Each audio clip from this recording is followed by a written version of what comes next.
nung pagtalon daw niya sa aeroplano, nalaglag yung dog tags niya. Hindi sila nakita. Hindi nakita yung bangkay nila, mga missing sila. May tama pa yata ng bala itong isang to. Grabe, no? Nakakilabot Ang concern ko lang dito, sir, Ako po si Angelo Bernardo. Welcome sa Dekado Collectible Show, Season 2. Bili, benta, appraisal, kwentuhan at pasyal. Coins, paper money, vinyl records, collectibles, memorabilia at antiques. Di lang pang pawn stars at pang pickers, pang appraisals at auction services pa. Tara, kwentuhan tayo. Sir, pasok po! Pasok!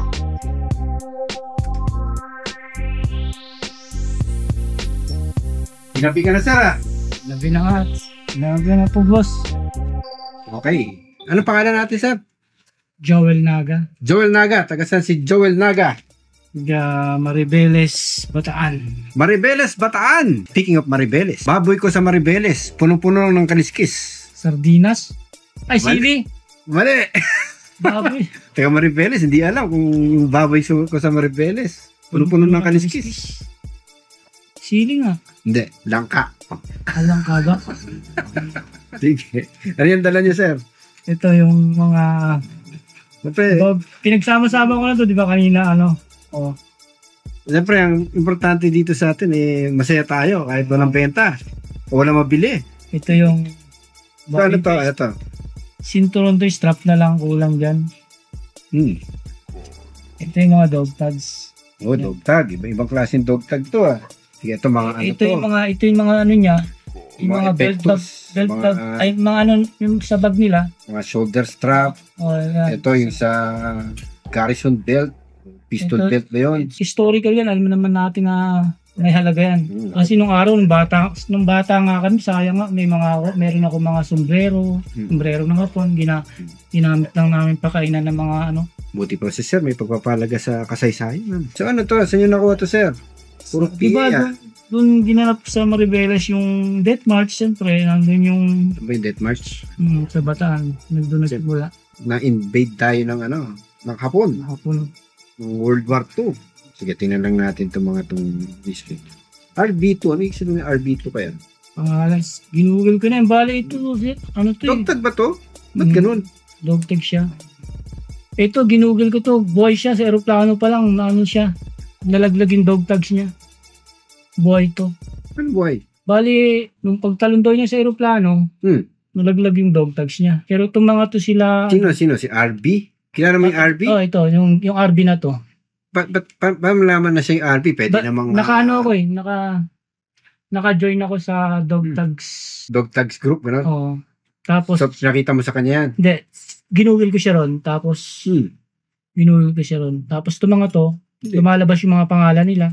Kung ano yung history nila. Namatay, ganito. Kagaya itong mga to sila, Ito, buhay pa ba to? Ang alam ko, mga karamihan mo dyan kasi mga patay sila na missing, hindi sila nakuha. Hindi sila nakuha, pero nakuha yung dog tag nila. Bali, ayan nga yung mga natira. Hindi sila nakita. Hindi nakita yung bangkay nila, mga missing sila. May tama pa yata ng bala itong isang to, Gawin itong mga buttons nila, tapos ito mga pin. Okay, ito meron tayo ito. Meron tayong mga buo nito. PC. Ayan, may nakalagay PC. Philippine Constabulary. Tapos ano tong iba? Ano tong iba to? Dog tag Dog tags din naman. Iba, no? Kahit i-google nyo siya, makikita nyo yung mga klase lahat ng klase ng dog tags. Ito, tingnan ko nga yung pangalan nito. Ramon S. Planto. Nandun yung serial number niya. Tapos meron T41 na nakalagay. Ayan yung kasama niya. Ayan yung talagang dog tags niya. Pati ito. Ano ba ibig sabihin ng... Ito yung pares niya. Yung pares niya. So ito, mga missing to mga to. Missing siya. Missing sila. Hindi sila nakuha. Grabe, no? Nakakilabot, Ang concern ko lang dito, sir, siyempre, battleground yung Bataan, di ba? 3 months, di ba? Ang tanong ko lang sa iyo, kailangan ko tanongin to, sir. Ito ba ay nahukay nyo? Hindi ko, walang hukay na ba? Pulot-pulot lang sir, sa ibabaw lang. Sa ibabaw lang ng lupa, kung saan kami naglalakad, walang intentional na nangyari dyan para hanapin ko yan. Bali, nakikita lang namin yan kapag naglalakad. Yung iba dyan, pulot lang din ng barkada ko, bigay-bigay sa, ito, meron ako na pulot na isa. Ganun lang. Okay. Kasi nung sinabi ko sa kanila, pre, may halaga itong mga ganito. Pag nakakita kayo ng ganito sa mga, dati pa kami nakakapulot niyan, tinatapon-tapon na lang. Dati nga may mga sombrero. Sombrero pa. Sombrero. Meron pa kaming may ibang mga bagay na item na galing sa mga panahon ng gera. Hanggang pinagtyagaan ko ngayon yan. Hanggang ngayon nakakapulot ako. Kung mga ganito, dami ko nakapulot niyan doon. Lalo na pagkatapos ng tagulan. Katapos ng tagulan. Parang inaanod na lang. Pagka-agos ng tubig makita mo, nasa lupa lang. Lahat ito nawala nila lahat. Buhay pa itong mga to. Pwede kaya yun? Hindi, patay yung mga yan. Kasi kung buhay yung mga yan, bakit naiwan itong mga to? Dapat suot nila yan. Sabihin, namatay sila, ito na lang natitira. Kasi karamihan dyan, pag sinerch mo yan, kasi patay nila. Kasi kinukuha yung dog tag ng mga kasama nila para kinukuha yan. For a proper kasi lahat ng patay na sundalo na kinuha yung dog tag yan, tapos pinasok sa mga museum, ipinakita sa kung sino yung mga kamag-anak, nandun yung mga dog tag sila. Ngayon yung mga dog tag na hindi nakuha, missing yan. Hindi sila nakuha, pati bangkay nila. Pati bangkay nila hindi nakuha. So ang pinatanging alaala na sa kanila. Yan, ito na lang. Ngayon medyo kinikilabutan na ako. Bibili ko ba to? Ano ba to mga dinadala sa atin? Hindi mo talaga alam kung ano. Gaya nga sabi doon sa Pawn Star sa US. You never know what will come through that door. Diba? Parang ganun din dito. Sari-sari. Yan yung isa sa aspeto niyan, yung sa pagdidil ng ganito. Na nagdidil ka sa kamatayan. Pero on the bright side, nagmi-deal ka sa memories. Nagdi-deal ka sa nostalgia. Yun ay true. Diyan sa mga bote, mga pre-loved na items, mga electric na luma, mga coins, mga libro, gano'n. Pero ito kasing gera, ibang dynamics ng gera. Nakuha ito sa battlefield. So yun yung medyo nakakakilabot doon kung iisipin mo. Alaala sila, totoo. Nostalgia rin sila, totoo. Pero ito yung mga gamit, maaring huling mga sandali ng mga taong ito. Yon ang problema. Gusto ba natin to sa shop? Ilan taon ba kayo, sir? Ang mga tanong ko lang. 52 na ako eh. Pwede kami yun. So, hindi mo talaga pero inabot ng, meron ka bang kamag-anak na naging sumama dun sa yung depensa ng Bataan tsaka ng Corridor? Wala. Mahilig lang po ako sa history. Isang to, ibang kakaiba to. Harvard yung Harvard and Auto Watch Company, Jamestown. Sila yung gumawa nito. Patong. Pero ang may-ari nito ay Second CAG, AASLU, BTR, Battery A to Second CAG. Ewan ko. Charlie Airsoft Group. Ewan ko. Charlie Armed, basta siya, isang part ng siguro, isang field artillery siguro to. Siguro lang, hindi ko sigurado. Kasi student tayo ng history, pero hindi naman natin alam lahat. Ito yung pares niya. Okay. Sige, meron tayo niyan. Plate na lang yung niya. Meron ding to eh. Meron nakausbong niya na metal eh. Sige. Tapos ito puro Philippine Army. Tapos may mga pangalan pa. So ginagano na lang nila yung siguro wala na silang time. Pinupupupuk na lang nila yung pangalan nila. GERM Herman. Herman L. Engineer. Okay. Wow, nakakilabot. Nakakilabot to. Sige, so si RB2, pag ginugil natin, may makikita tayo. Recto yan. Herman Recto. Recto ba? Herman L. Recto. Ayun, L. Recto. Ayun, di kaya kamag-anak ng mga Recto ito? Siguro yung mga kasama mo, nakakuha rin ng ganito Ibang. Kasi ang dami, ilang bang Baka naiwan ng dog tags sa kasama ko Ano katagal ba, bago bumagsak yung Bataan? Ang Corregidor, ang alam ko yan, bago bumagsak, 3 months, bago nag-surrender. Bago sumuko, finally. Pero yung, nung binawi nila MacArthur yan, mula sa Japanese, 3 days na bawi nila. Alam mo kung bakit? Gumamit sila ng triple envelopment na tinatawag. Okay, sa military tactics, basta yung parang ganon, yung may pincer movement na yan yung kaaway mo, pinaligiran mo ganon. Yung triple envelopment naman, pag ganun siya, meron ka pa sa air. So, tatlong beses mo inatake. Tatlong beses kang nag-atake sa tatlong fronts, no? So, bagsak agad yung corridor sa Japanese. So, habang naglalastan sila, doon nila dala-dala yung pera ng Pilipinas, no? Galing sa treasury. At nandun sa isang video natin yun. Sana napanood yun. Yung paano tinambak ng mga Amerikano at mga Pilipino yung mga coins, mga silver coins tsaka gold coins sa dagat. Kukunin ko ba yung lahat or kukunin ko lang yung dog tag or ano. Pero magkano nyo dyan? Magkano nyo gusto ibenta? Yan lahat na yan, sir. Last na yan, boss. Siyempre lahat na yan. Siguro. Kasi ito, malamang nakuha mo lang pa isa-isa. Oo. Hindi naman sabay-sabay na pupulit yan. Pero may significance lang talaga dyan. Is yung mga dog tags. So, ito, boss, pwede mo magamit na strap na lang po lang. Hindi na natin gagamitin yan. Pan-display na lang talaga yan. As mga war relics ito. Siyempre, alam naman natin na historical yan. May value yan, di ba? Yan. Everything has value. Pero, iba-iba na lang yung appreciation ng value sa atin. Paano ba natin mapapadali, sir? Kayo, sir, magkano? Kung halimbawa kayo, sir. Sige, ganito. Ito, hindi ako mag-assign ng value dito. Except, pang susog siya dito. Pang backup na, kunyari, mag-display yung collector. Oh, yeah. Mga backup yan. Hindi yan yung main, Ito rin mga backup yung since mga putol lang. Pati itong suso.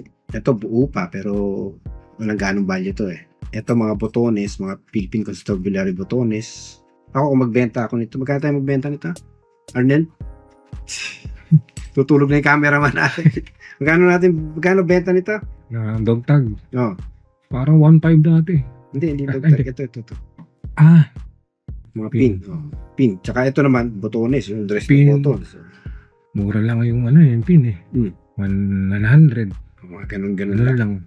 Usually, nabibenta siya sa set. Kunyari, 3, 5, ganun. Kaya maabot ng 500. Ganun. Yung mga dog tags, yung buo 1K to 1.5. Depende doon sa significance ng dog tag. Although ito, siyempre, pwede natin bigyan ng additional significance dahil sabi nyo, dahil sa mataan. Ayun. Presyo, sir. Siyempre, ang presyo nyo masusunod. Oo lang ako, hindi. Pag, 1,000 isa, ganun. Hindi, kayo bahala kung ano gusto nyo presyo. Ako, nakwento ko magkano ako magbenta. Pero since nyo yung item, kayo yung mag-presyo niyan. Okay, what? Sige, sir. 1,000 lang dog tags. 1,000 isa! 1, 2, 3, 4, 5, 6, 7, 8, 9, 10, 11. 11,000! Ito. 12,000! Tapos libre na iba. Hindi pa ako mapayag, Sige, boss. 12,000, libre na to. Libre na iba. Sige, sandali lang. Titingnan ko lang yung usually kasi pag sinabi mo dog tag, dapat ma-attribute mo yung pangalan. Otherwise, wala siyang dapat makita mo kung kaninong meron siyang name katulad nito. Ayan, kompleto yan. Ito halos hindi na kompleto. So ito, yung iba, importante, malinaw na ma-identify mo kung kanino yung dog tag na yun. Ito naman, hindi ko makuha kung bakit dog tag ito kasi blanco. Tsaka ano ba ibig sabihin ng mga yan? Kasi kinaskas ko po ito eh. Ano ibig sabihin ng mga butas-butas na yan? May ibig sabihin yan eh. Rango ba yan? Hindi ko alam eh. Pero, yung RB. Pinoy history. They are similar to a US World War I tag, but thinner and lighter, made of aluminum. They have drilled 2 holes drilled through strings. 2 holes daw. Ayan, 2 holes. Wala tayong problema yan. 2 holes. Pero paano yung 3 holes? Paano yung 4 holes? Yun ang pag-aaralan pa natin. Mag-color print nga tayo. Nandito si ating Antique Arms and Armor specialist, si Taro Nakamura. Para bagong gising Okay lang ba? Video tayo? Okay lang po. Are you decent? So, pakita ko na sa iyo yung yung mga gamit dito. mga ano siya, mga dog tag na tsaka mga relics, no, mga World War II relics na ano to according to the seller, nakakapulot na lang sila since way before nung bata pa siya. I can say na talagang World War II yan. Pero iba kasi yung tags ng US Army specifically. Ang medyo naguguluhan lang ako doon sa mga round na tags na sirenyo. Yan, oo. Yan. So ito mga tags na to, makikita mo may PA, di ba? Oo. Tapos may mga pangalan niya na yung pangalan nila, siguro wala nang time mag-imprint ng pangalan nila. Ini-engrave nila sarili, kanya-kanyang engrave ng pangalan nila. Sa totoo lang, hindi ko sila sure. Kung hindi ako 100% sure kung ano yan, yung mga yan. Okay. Yung may mga maraming butas na yan, for sure hindi naman siguro yan dog tags kasi hindi dog tag pa. Parang nakalagay sila somewhere kasi yung recess ng holes. Meron ganun, ano? Oo. Hindi. Parang yan somewhere pero hindi ko lang sure kung saan. Ang masasabi ko na lang is, kung cross-reference natin yung pangalan na nasa dog tag, pag nahanap natin yan sa sa roster ng mga World War II veterans or mga World War II soldiers at that time, tapos pag nag-match yung serial number, doon lang natin masasabi na talagang, yun nga, legit nga yan. So ngayon, wala akong mahanap na specific information regarding kung anong itsura ng Philippine Commonwealth Army, pero ito yung binigay sa akin na clue. Ang sinabi niya sa akin, ito yung mga dapat na nandun. Number 1, serial number. Okay, meron. Number 2, pangalan. Serial number, meron yung isa. Kailangan ba lahat meron o pwedeng wala yung isang element? Kasi, gaya nito, may serial number siya, walang pangalan. Yan, itong isa. Yan ang hindi ko masabi. Pero, ang sabi kasi is, dapat may pangalan, serial number, tapos, tawag dito, hindi siya squarish ang hugis. Yun ang pagkakasabi sa akin. Circular. Okay. Circular yan or oblong. Walang sharp points, tapos walang sharp points, okay. Supposedly dapat may date pero hindi yata nag-a-apply yun sa lahat kasi we have to remember at this time yung Commonwealth Army wala pa namang talagang standardization possible na meron siyang serial number pero walang pangalan. Ang malaking problem natin kasi wala talaga tayong exact sample na magagamit para ma-cross-reference. Isa pa nga, yung context nung bakit sila napunta sa Bataan. Di ba, ano yan? Hasty retreat yan mula sa Manila. Baka yung iba dyan, sa mga sundalo dyan, baka bagong conscript. Diba? Na wala pa talagang proper dog tags. So, on the fly, gumawa na sila siguro sa sariling dog tag mula sa mga anything circular. Gaya nga nung nakita mo dito na parang parte to ng isang contraption na na hindi natin alam kung ano. Yung gamit ng Commonwealth Army parang meron siyang pagkakahalin tulad dun sa gamit ng Philippine Constabulary. Meron na akong kinontak na specialist pagdating sa Philippine Constabulary kaso as of now, sine-check pa niya yung resources niya. Well, dito sa mga botones kasi, nakakuha tayo ng mga botones na Philippine Constabulary. Tapos merong US Army na buttons. Ito naman. So, isa pang clue yan. Isa pang clue din po. So, malakas yung chance na talagang legitimate na Commonwealth Army na dog tag. Ang magiging problem lang natin is yung value kasi hindi natin siya maka-cross-reference sa any sample kasi wala tayong existing example na ever recorded. So, okay. Yun lang ang problem. So in terms of value, wala talaga tayong precedent dito. Ibig mo sabihin. Wala tayong information in terms of value. So, nasa sa ating kamay na to, sir. Masasabi natin na rare siya. Okay. Pero wala tayong idea sa value niya. So, gamble. Gamble talaga, no? Okay. Opo. Baka pagtapos ng episode na to, may mga lumabas na ganito pa. Di ba? May panood nila, uy, may ganyan ako ah. Uy, may ganyan ako ah. O gano'n, ano? Di natin alam. Ganito na lang, no? So, wala talaga, sir. Wala akong touch ngayon. Tapos, chinek ko na yung reference sa Philippine Constabulary, wala din. Pero ang isang nakuha ko lang na info talaga, ang isang confirmed na info na nakuha ko is bilog talaga yung dog tags ng Commonwealth Army. Tapos bilog talaga yung dog tag. Bilog talaga. Hindi siya yung squarish na typical na dog tag na makikita natin. So, malaki yung probability nga na na Commonwealth Army na... Commonwealth Army. Dito may idea ka? Ano pong nakalagay? Hindi ko mabasa kasi. Nakalagay dito, siya medyo aluminum din siya. Tapos medyo corroded na rin. May pangalan.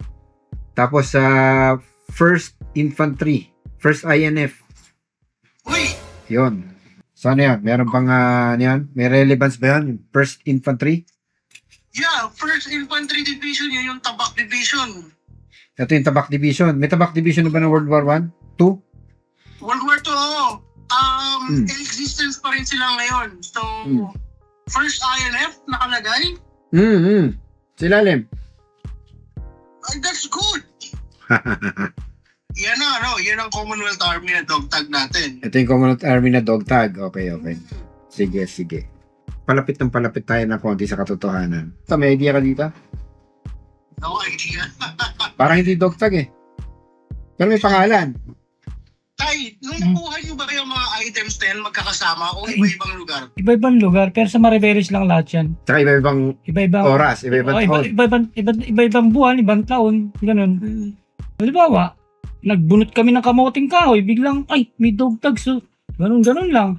Talaga. So kaya pagka naliligo kami sa napansin na, sa ilog, napansin na, may dog tags yung nakaipit sa bato, ganun lang. Sige. Parang gusto ko mag-passion din sa iyo. Puntahan natin to. Yung mga ganyan. Ano sir? Okay, bago tayo mag-deal, okay ba nating puntahan yung lugar niya? Pwede naman sir. Trace natin yung Pero nakarating na kayo sa di ba? Sa Mount Tarak, pinsan ko yung mga ron. Pinsan mo? Pinsan ko, mga naga yun, mga pinsan. Hindi na kayo malilig, ihatid kayo mismo sa bahay. So parang gagawin natin dito, detective work. So, ganun na lang. I-schedule natin, tatay. Kayo na lang bahalang pumunta ron. Tapos, yun na muna. Basta ako, very interested ako dito. Hawakan nyo muna. Tapos, schedule natin sa lalong madaling panahon. So, sa akin, very thorough kasi ako pag ganyan. Gusto ko malaman lahat ng dapat ko malaman dito bago ko talaga siya bilhin at tawaran na maayos. Ayun po. Okay sa inyo? Pwede. Okay.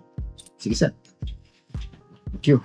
Sa unang tingin, mukhang ito yung mga sinuunang dog tags. Later dog tags were like this, no? Ito yung mga standard dog tags na may pangalan, serial number, blood type, basically, and then religion. So yun yung basic data dito. And then yata meron pa yun yung kung may tetanus injection ka or what. So, and then since medyo kumakalampag ito, later on naglagay sila ng plastic or rubber.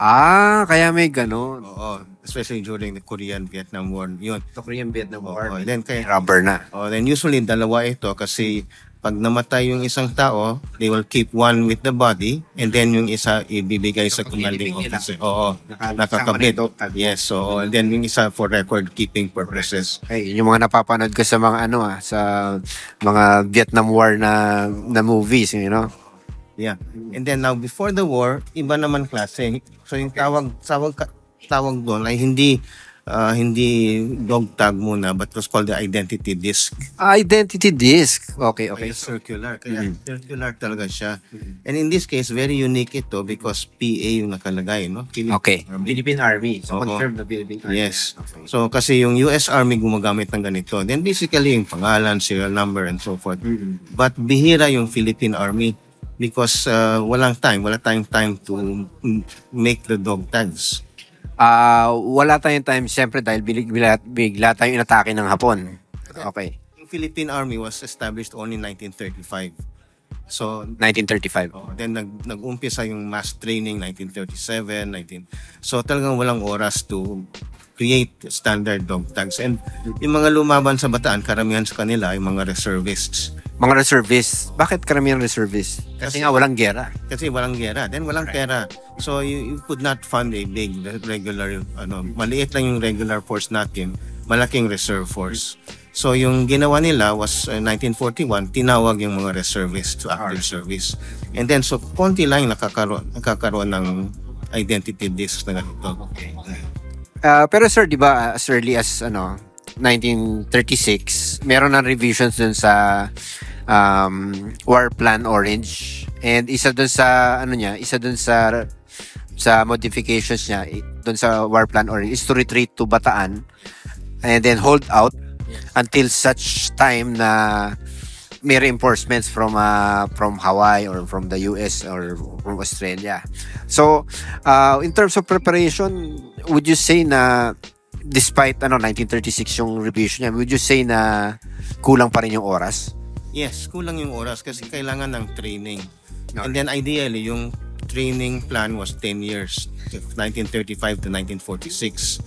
Kaya dapat by 1946, handa na tayo. I mean, So, ano yun? This coincides with, yung, siyempre, yung Philippine Commonwealth, no? Na, before we become an independent nation, we should be a nation who should be able to defend ourselves. So, yun yung rational, no? Right. Yun yung rational, no? Self-defense. Yung primary duty ng independent country was self-defense. Oo. Kaya yung ginawa nila, mass reserve training and ROTC sa colleges. Oo. And then, yung unang plano actually was not to defend Bataan. It was really to defend the beaches. Defend the beaches. Okay. So, Lingayen Gulf, Batangas, Quezon Province, Mauban, yung beaches na yun ay talagang, yun yung front line. But nung naglanding mga Hapon, wala na tayong air cover na bomba yung Clark Field. So because of that, they were forced to go to Bataan. Oh, okay. So talagang yun, it's not in the war plan talaga. Pero yun yung circumstances have it na talagang ganun yung nangyari. Yes, kasi if you see, the war was started December 7 or December 8. And na-mobilize yung USAFE, yung tinatawag na USAFE in July. And then July pa lang. July, but may headquarters yung US Army Forces in the Far East, yung MacArthur. And then yung mobilization began only August, September. So dahan-dahan ito, one regiment per military district in September, tapos October, November, mga 3 months yung training. So by December, only one regiment had been trained. Yung dalawa ay hindi pa masyadong trained. And then, 2 regiment pa lang. 1 regiment per division. And yung division kasi, 3 infantry regiments, tas may field artillery regiment. And then, hinihintay nila yung supplies from the US. On the way na yung but nag-umpisa na yung gera. So, hindi na dumating yung artillery, yung mga guns, yung kulang na. Ano pala to? It was an army on the fly, no? Yes. I mean, it was building up. Pero alam ng Hapon na we were building up. So, talagang Kasi may maraming mga spies doon, mga hardinero, ganon, mga... alam nila na matter of time yun. Pati si MacArthur, alam niya, it's a matter of time. So according to MacArthur, makakahanda siya by March 1942. But nag-umpisa yung digmaan, December. So hindi... talagang rin, grabe Oo. And so all the most modern things are being sent, yung mga B-17 bombers, B-40 fighters, pati M1 Garands were being sent here in large. Pero nahuli sila because Pearl Harbor was bombed. Then hindi na sila okay. Well, kung isipin mo gano'n, comes, makes sense din yung ano, yung timing ng Japanese na invasion. Alam nila, alam ng Hapon na talagang now is the time to strike. Ito mga to, sir, may mga serial numbers eh. Do you think they can be traced kung sinong ano yan? I would think they can be traced kasi yung ibang sundalo walang maski na serial number wala kasi talagang reservist na wala yung records. But to have an identity disc means na parang regular ka siguro. Regular na ano ka. Oo. So with a serial number, nakita ko nga may serial numbers yung iba dito. I think they can be identified. Yung isa may pangalan pa nga, Ramon something eh. Tama. So I think they can be identified. Okay. Yeah. So ano, siguro sir, magsasalita na kayo in a while. So last question na lang. So ang intention ko kasi puntahan actually area kung saan napupulot ito. So do you think we can compare it later? Yes. I think merong yung mga tao doon na interesado sa military history and I think they're willing to help. Kasi napuntahan nila yung lugar na yon, alam nila, and I can help also by looking into yung accounts yung mga nag-survive, tracing kung sino mga namatay siguro, and then we can actually put a picture to some of these names. Yes, yun. Ayun, siguro yung mga pamilya rin ng mga nandito na naghihingi ng closure, I think pwede na tayo magkaroon ng closure once ma-identify na natin kung saan exactly nangyari to. And ayun kasi marami pang ibang artifacts, no? So sana magkaroon ng magbigay linaw yung aming trip to to Maribeles in particular, So any last comments, sir? Basically, I think very important itong find na ito because ayun nga, ang daming pamilya na hindi nila nalaman. Pag sinabi kasing missing in action, wala kang alam. Saan namatay, anong nangyari. So this will provide closure. So to me, very important itong mga materials. And then kailangan talaga ng joint research. No? I mean, it's dapat sana ma-keep sila as intact as possible muna. And then we will do research and then try to find more about the individuals connected. Okay. So yun, very exciting itong magiging episode na to. Let's see kung ano mangyayari. Yun, maraming salamat po, Dr. Jose, and good luck po. Thank you. Hindi na paniguin.